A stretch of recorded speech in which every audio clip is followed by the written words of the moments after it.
third live draft show. Very excited for it. Always a lot of fun.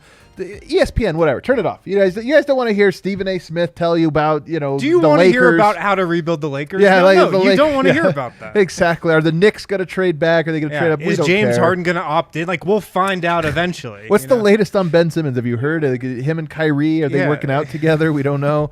You don't want that. What you want is your local coverage from the people you trust most, covering everything through the lens of the Denver Nuggets and what it means for the city of Denver. So that includes other teams, Minnesota, Tim Conley's first draft pick with the Timberwolves. Yeah. I have a feeling I know who he's going to take. We might talk about him today. There's a guy that stood out to me as that sounds like a Tim Conley pick. So maybe there. So obviously you're going to want to set your calendars. You're going to be wanting to join us for that. I'm joined with the man with the wind in his hair. I put a picture of you out on Twitter today. Yeah, just before we got on the show. What did you think of that? Well, I was only sitting like that because that chair is just ridiculously uncomfortable. It is pretty uncomfortable, It's the most uncomfortable chair in the history of chairs. The only way you can possibly sit in it is sideways. That's true. You did.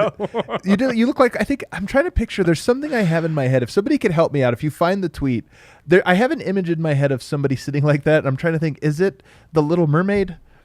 God, I hope not. Is it the Little Mermaid? You have a Little Mermaid sitting. I swear to God, that was not the inspiration. That was not the inspiration at all. I was just trying to relax, get my head right before the show. Well, that's all I was trying to do. Somebody help me out. Find the photo of who does he look like as he sits here. On today's show, though, as I mentioned, we're going to get into a host of prospects, and I'm excited. We've got a list of guys. I don't actually know how to say their names. Yeah, there's Ochai, Agbaji. That's correct. Ochai Agbaji. Okay, we got EJ Liddell. EJ Liddell, that one's the easy one. And that one was easy, actually. And then we have Jeremy Sochan. Jeremy Sohan. I think is the correct pronunciation. Sohan. Yeah, well, he's Polish, as we'll get into. Oh, wow. Interesting background. Yeah, we got a lot of good stuff here. Yeah. We're going to just get right into it, guys. We'll talk about some other stuff as we get back to Casual Friday tomorrow. But let's start with Ochai. Or Ochai. Ochai. Ochai. Oh, you can just call him Agbaji. Agbaji. Yeah. Let's talk about him. What do you have for me? Yeah, well, the reason we're talking about these three guys today is they're three guys that I think would definitely fit Denver's ideal target in the draft. Three guys who can defend, and they all are kind of slated to go in different areas of the first round. Sohan, who we'll get to, is a projected lottery pick. Agbaji, who we're talking about now, very middle of the first round, and then Liddell's the most likely guy to be available when the Nuggets pick. But Agbaji, 6'5" guard, forward from Kansas, 22 years old. He's a senior. Like I said, projected mid-first round pick.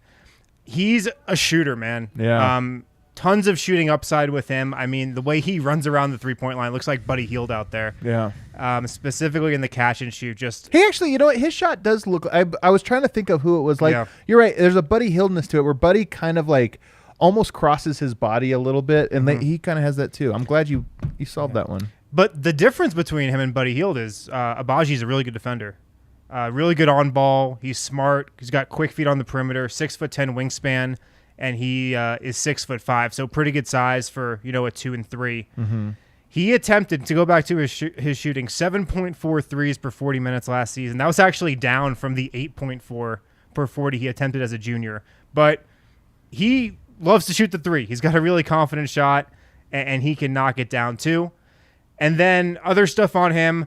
Like I said, he's really experienced. He's a senior. He started a ton of games, started 116 games for Kansas over the last 4 years, just won Big 12 Player of the Year, was a consensus All-American, just won the Natty. So I think he's looked at as one of the safer choices in the first round. It almost reminds me of Butler and Mitchell out of Baylor last year, guys that some of the knocks on them were especially with Butler, age, and this, that. But then you look at it and you're like, the smart player, knows exactly what to do, multifaceted, and then also the winning piece, which I think can be overstated, but it is important to me. Hey, you win something, you kind of know what it takes to kind of go deep. Especially if you're the Nuggets, and we know in a perfect world they might want this guy to be able to play rotation minutes if they need him to next season. Agbaji, he's played in a ton of big games, just won the national championship last season, has started for most of 4 years. He's not going to get fazed by the bright lights of the NBA. He's going to be ready for that moment. So, like I was just saying, he's one of the safer choices, I think, in the first round. Is he plug and play? I think Duarte, kind of his year-over-year comp almost. Yeah. maybe the Duarte of this draft a little bit, even though Duarte was even older, right? I think so. I mean, he's 22 is old, though. Agbaji's 22. So he is definitely on the older side. But, I mean, I would be very surprised if Nuggets took a project in the draft, unless it was a guy that fell to them and that they just fell in love with, you know? Where's he mocked at? He's smack dab middle of the first round. Like right after the lottery. 15? So like 15 to 20 probably is his range. So right before where the Nuggets are picking. So he's almost certainly a trade-up prospect? Probably a trade-up. Okay. But maybe he could fall, but probably not. Okay. You talk about the shooting impact, mostly catch and shoot, it seems, like not necessarily a dynamic offensive player. Yeah. But 45% on spot-up threes this year, gets really red hot. And here's the things that I think that I took from my look at him. From the corners, he's especially good, which is obviously in the NBA, if you're going to be a low usage player, you're going to be in the corner a lot. Those are his spots, both corners. And then the other thing is he's a really smart player. I think Kansas players are like this, kind of like Villanova, this or that, especially when they're 4-year players. You kind of learn the nuances of getting open off ball, and he seems to be a guy that knows how to move to get open. Like Klay Thompson-esque, just kind of knows how to like shuffle and when to get to the corner and when to get to the wing or what have you. He knows his game, too. He knows what he's good at. He knows what he's bad at. He doesn't try to force the issue that much, at least from what I could see. Like he knows that he's probably spotting up from 3 or trying to get to the rim, not really much else with Agbaji. And I think if you're the Nuggets, you like that. Like you don't want a guy who's still trying to discover his game. Bones and Agbaji. Oh, we're already going there. Off the bench? Off the bench. It's kind of a cool sounding backcourt here. Yeah. All right, what else? Strengths here. Well, I think his defense is the other big thing other than the shooting. And that's, I think, the number one characteristic that the Nuggets are going to look for. Defense. Like they need guys who are smart defenders, who can defend on the perimeter, who have really good defensive awareness. And I think Agbaji fits that mold. And like you mentioned, he's been a 4-year player at Kansas. You don't become a 4-year guy at Kansas and play the type of minutes that he did in the type of high leverage games that he did without being just a really sound player. Right. So he's super solid. I don't think he has the upside of definitely a Sohan or some of the guys that we're going to talk about over the next couple of weeks, but he's solid. He's low maintenance, I'd say. Yeah. You know what you're going to get. It's funny because some of the stuff we look at when we talk about 3-and-D, the defense part here is the interesting one, and some of the physical traits. Like he's 6'5". I think he has this very similar dimensions to Malik Beasley. Yeah, I think he's kind of got the same body to him. And like Malik Beasley was very like ripped. You could tell he cared about his body. Agbaji looks the same to me. He's a pretty muscular guy. You could tell he's been in the weight room. He knows his way around the weight room. And he's also really athletic, as I'm sure we'll get to. The defensive part of it, I mean, he's not Malik Beasley on the defensive end, but he's also not Marcus Smart there. Like he seems to me more like a guy who can go, who's not going to be a negative on defense, but he's also probably not going to guard Damian Lillard and shut him down. Why should Kyrie Irving one-on-one and shut him down? Yeah, probably not. I don't think he's regarded as like one of the elite defenders of this draft, but I think it's definitely a big plus for him. Definitely a big plus. And he's got an okay frame. I mean, if he was 6'7", could be going lottery. Yeah. But he's 6'5", 6'10" wingspan. So the measurables are okay. They're okay. They're kind of average. Like you're not losing anything there. That's what Jamal Murray's measurables are. Yeah. And yeah, I mean, I like him. I like him. I feel like he's a safe pick, and whoever gets him is probably going to have like a Chris Duarte impact in his rookie year, I would think. And it's funny when you think about, where the Nuggets are right now, he's probably not a lottery ticket in terms of like, oh my God, you found another Bones Highland. Like Bones Highland to me is another lottery ticket because he's so dynamic. Yeah. His lows are or his concerns coming into the draft were lower, although I think many of those concerns have already sort of been, like there are no longer concerns. But at least you could understand why people would say frame or this or that for him. There's probably fewer of those. I do wonder, like, does he have the tons of upside? But we'll get into some of that here too. The other piece you haven't talked about, though, he's kind of an above-the-rim player. Like like Malik Beasley in that he's pretty explosive. For 6'5", I know Kansas would run some plays for him specifically as a lob threat, and I don't think he's like a big-time athlete or this or that, but he is a guy that is comfortable getting up and getting above the rim. Yeah, definitely. And look, I think anytime you can add some athleticism and a guy with that kind of length to your perimeter, that's going to be good. Right. I don't know, it's definitely a plus with him. The other thing that I think is maybe most intrigued, and you can kind of tell from how I'm steering this conversation, is I like this guy actually quite a bit. I like him too. I'm kind of into it. He's a really good cutter. A really good cutter. And some of this is when you are an explosive 1 foot and 2 foot jumper, like those cuts get maximized. But he also just seems to have that understanding for how to move and how to keep going. So one of the things that I think is tough is he's so athletic. He's got all these things. Is we keep thinking like, man, that would work really well with Jokic. Like you put him in Jamal Murray, Michael Porter. Like, oh, he's good because he's probably not going to dribble a whole lot. He's probably much more of a catch it in my open go. If not, get it back and keep the ball moving. And he knows how to cut through. He knows how to play that. The thing is I don't know if he's good enough to be the guy, especially anytime soon, that is the starting two. And so how often would he find himself alongside a Murray and a Jokic? I don't know. So you almost more have to think, does he fit with a Bones? And does he fit with whatever else you're going to go there? And that's where you're like, I don't know. Maybe you need a little bit more playmaking out of your two. I don't know. Yeah, I don't know either. And I don't know how you can go into a draft and think about how a guy would fit with your bench. You know, that's tough. No, I think that's tough to do, though. It is. I think that's the tough to do. Benches change a lot. The starting lineup probably is not going to change too much. I mean, can he be a starting level player in the NBA?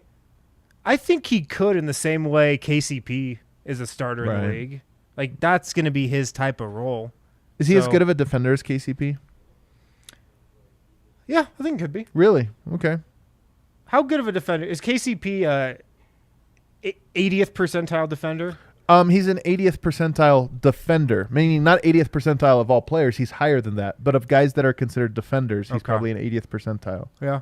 I think Agbaji, there's a chance he could get there. Is it likely? Maybe not, but he's got a chance. The IQ that you said is definitely spot on, though. Like, he just knows how to play. He knows how to move. He knows when to cut. He knows when he should shoot.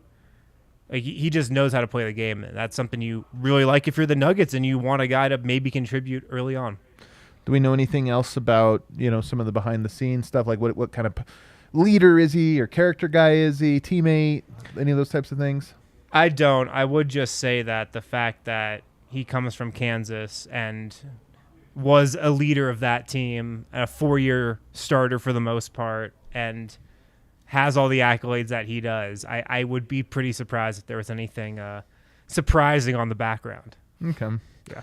So overall, we think he's going to go a little bit sooner than 21, so he would maybe be more of a trade-up candidate or a guy that, as we're watching the draft, like, oh, look, Agbaji's falling a little bit. He might be there. Mm-hmm. So he would be more of that candidate. Would you trade up for him?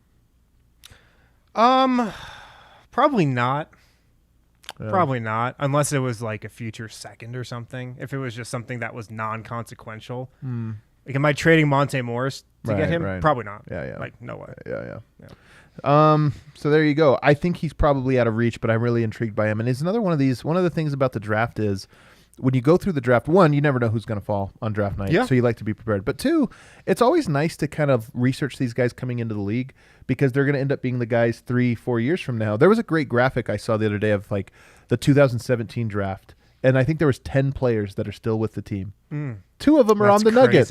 2 of them with Vlatko Čančar and Monte Morris, both drafted by the Nuggets, still with the Nuggets. But outside of that, you could go through the entire 60 players pick, and almost all of them have already either out the league or have been traded already at least once, which is just crazy. That is a really important piece. And if you talk to front offices, they'll be like, yeah, we want to scout everybody, so we know what all these guys are about for 2 or 3 years down the line when we're trying to trade for one of them, right? Or sign one of them as a free agent. Tim Connelly always talked about when he got Will Barton, they liked him in the draft that year, but he went to Portland, but he kept tabs on him. And when the time came for a possibility that he could get Barton in that Aaron Aflalo trade, he pulled the trigger because he had done the work on Barton and he thought there was something there, and sure enough, there was. Man, this is crazy. If we go back to just 2017, which again is 5 years ago, it's not like it's that long. You got Markelle Fultz traded, Lonzo Ball traded, Jason Tatum still there, Josh Jackson traded. De'Aaron Fox still there, which is funny. Like, you think of all the stability. Of all the guys Sacramento, that would still De'Aaron be Fox there. is still there. Jonathan Isaac also still there, although the large part of that is that he got injured and just hasn't. He's just there. You can't trade not him. Really playing. He's just there though. Lowry Markkanen traded. Frank Ntilikina traded. Dennis Smith traded. Zach Collins traded. So you go through the top 10, and we had 3 of them that were still with the team. That's just the nature of the beast here. Why don't we? Is there anything else you want to say on Agbaji? Yeah. Former soccer player. Okay. And yeah, that's it. Like he just grew up playing soccer, like the way I was. Well, he was short. I think he was short when he was younger, and then he grew a bunch between his freshman and junior year. Okay. And kind of came onto the scene then. So, bit of a late bloomer. And he's Nigerian. I think he's Nigerian. Moved to Milwaukee. He grew up here. He grew up in Milwaukee. Okay. Yeah. Okay. Yeah. All right. His dad is from Nigeria. His mom played basketball at Wisconsin. So there you go. And there you go.